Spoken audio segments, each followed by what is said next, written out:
सभी विद्यार्थियों को मेरा नमस्कार। तो देखिए बालकों, एक बार पुनः आज मैं आपके समक्ष हाजिर हूँ एक नया पाठ लेकर के। तो अभी का जो हमारा पाठ है वह पाठ है उमा शंकर जोशी के द्वारा रचित छोटा मेरा खेत। और इस पाठ के कवि अभी बताई दिए थे मैंने, उमा शंकर जोशी। उमा शंकर जोशी ने अपनी रचनाओं में प्राय खड़ी बोली हिंदी का प्रयोग किया है और इनकी रचनाएं छंद मुक्त रचनाएं रही है, जिसको हम मुक्तक छंद भी लिख सकते हैं। इनकी चर्चा हम विशेष में कर लेंगे। तो इस पाठ में बताया क्या गया है? इस पाठ में बताया गया है कि एक जो कवि होता है वह भी एक तरीके से फसल तैयार करता है, वह भी एक किसान जैसे होता है। किसान अपने खेतों में क्या करता है? फसल तैयार करता है। उस फसल तैयार करने की प्रक्रिया किस प्रकार करता है वो हमको जानकारी है ही। तो उसी प्रकार एक कवि का खेत कौन सा है और वह उसकी तुलना जैसे किसान से की जाए तो किसान की तुलना में वो कैसे सही बैठता है।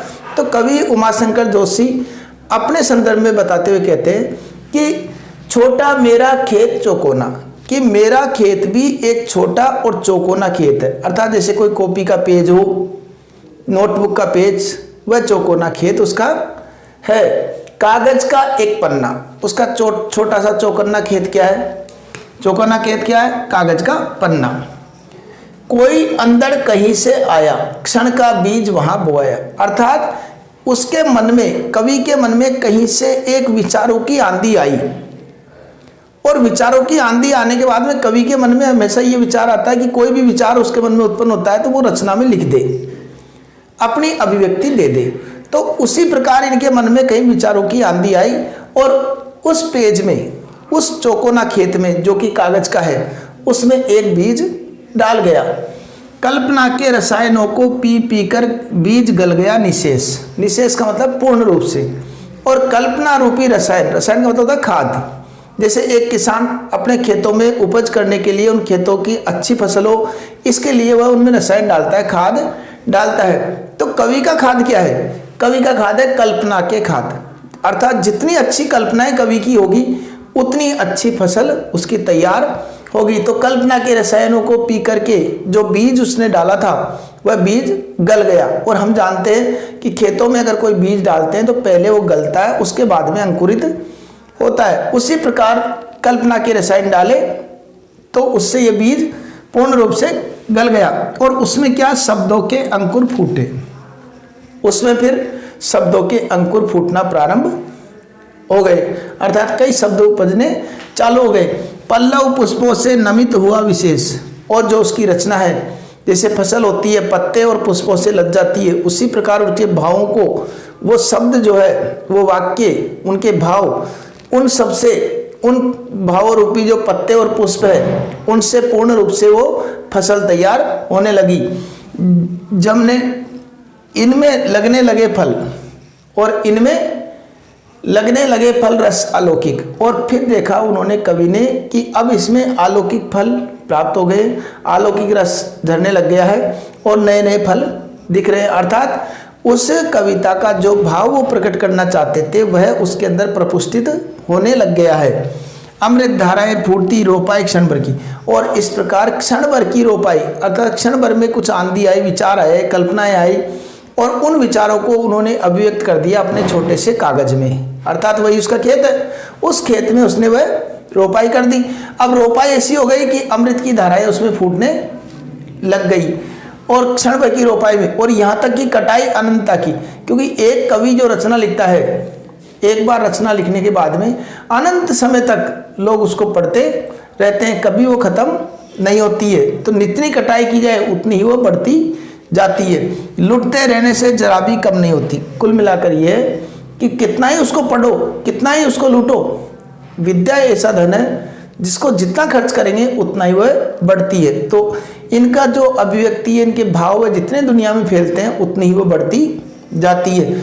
और कभी कभी तो कवि को लगता है रस का अक्षय पात्र सदा का। एक तरीके से ये तो रस का अक्षय पात्र हो गया। अक्षय पात्र अर्थात जो कभी नष्ट नहीं हो, ऐसा पात्र हो गया, ऐसा मेरा छोटा चौकोना खेत है। तो कवि ने किस प्रकार सुंदरता से, बहुत ही सुंदरता से अपनी रचनाओं को, अपने कागज के पन्नों को अपने खेत बना दिए उसने।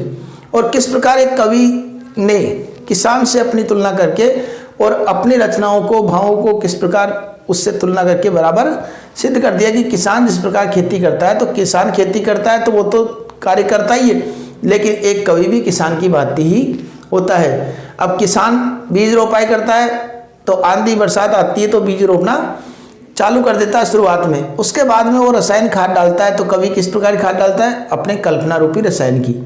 फिर पुष्प, लेकिन किसान की फसल में यह है कि एक बार कट गई और रोपनी सब कट गई तो उसके बाद में खत्म हो जाती है, लेकिन कवि की रोपाई कभी खत्म नहीं होती है, अनंत काल तक उसको कितना ही काटो वो बढ़ती ही जाती है। तो ये था हमारा छोटा मेरा खेत, इस प्रकार का एक शीर्षक।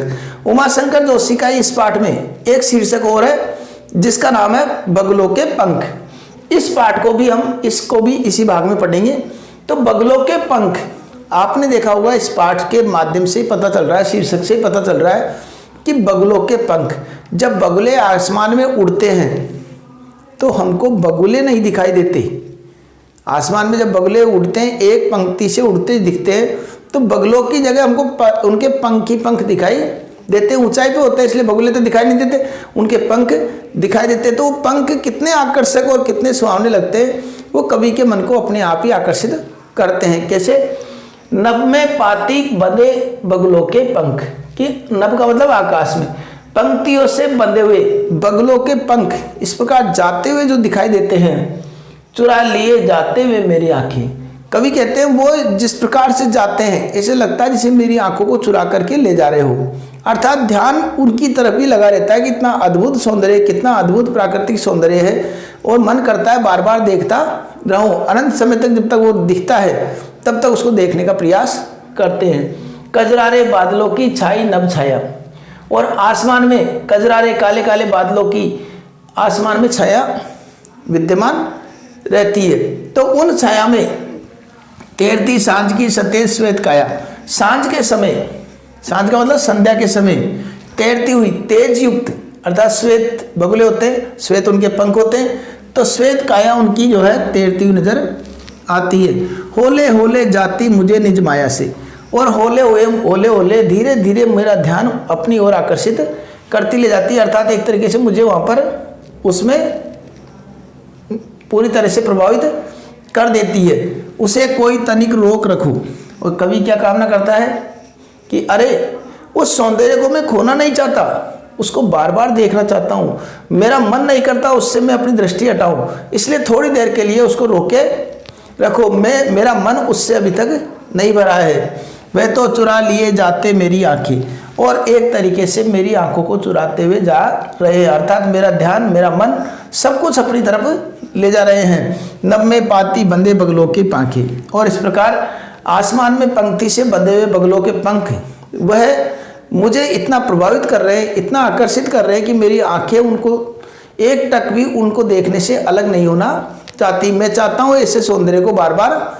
देखता रहूं। इस प्रकार के उन्होंने सौंदर्य का वर्णन किया है कि आसमान में बगुलों का सौंदर्य किस प्रकार का अद्भुत सौंदर्य दिखाई देता है, उसका वर्णन किया। और पहले में कवि ने किसान की तुलना में अपने कवि की भूमिका को प्रकट किया है। दोनों ही पद्यांश बहुत आकर्षक थे, छोटे छोटे पद्यांश निश्चित रूप से हमको याद हो जाएंगे, और हमारी जो परीक्षा है कल, उस परीक्षा की तैयारी में हमारी कोई कमी नहीं रहेगी।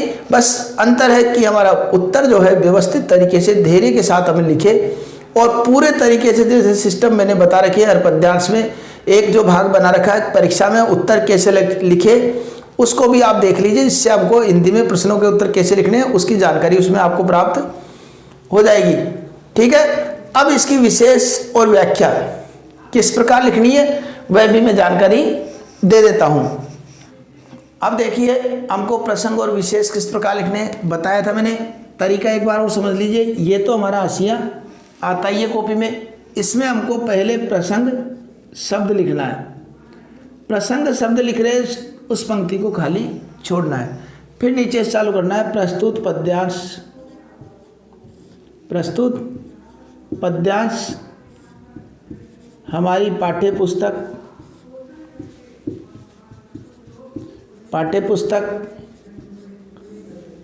का नाम आरोह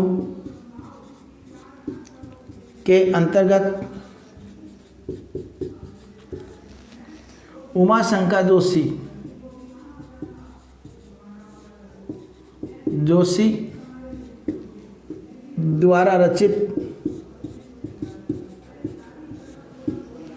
छोटा, जो भी है दोनों में से कोई सा भी हम जिसकी व्याख्या कर रहे हैं उसका हम लिख देंगे नाम।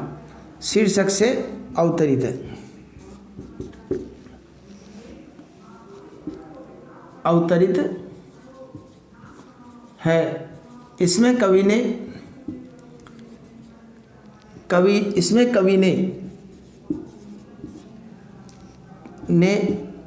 कवि तथा बताया है कि इसमें कवि ने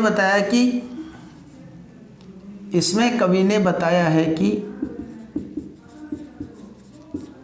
कि कवि भी एक तरह से किसान ही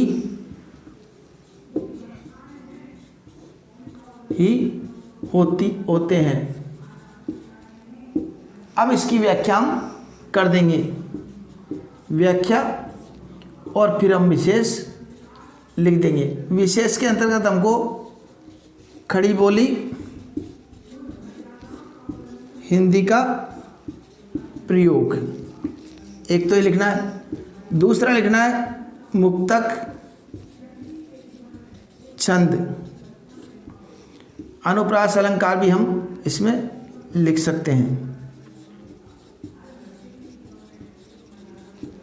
ठीक है, इस प्रकार हम व्याख्या इसकी करेंगे और निश्चित रूप से व्यवस्थित तरीके से धैर्य से हम पेपर करेंगे तो निश्चित रूप से अंक भी हमारे अच्छे आएंगे।